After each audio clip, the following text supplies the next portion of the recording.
The disk drive on my Wii makes this weird noise every time I turn it on. Watch. You hear that? And when every time my Wii vibrates, Wii Remote vibrates, it makes this weird noise. Listen.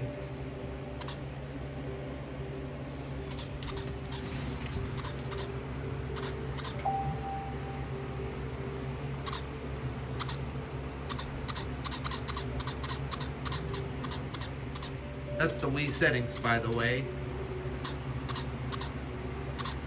So I'm gonna ask you guys for help.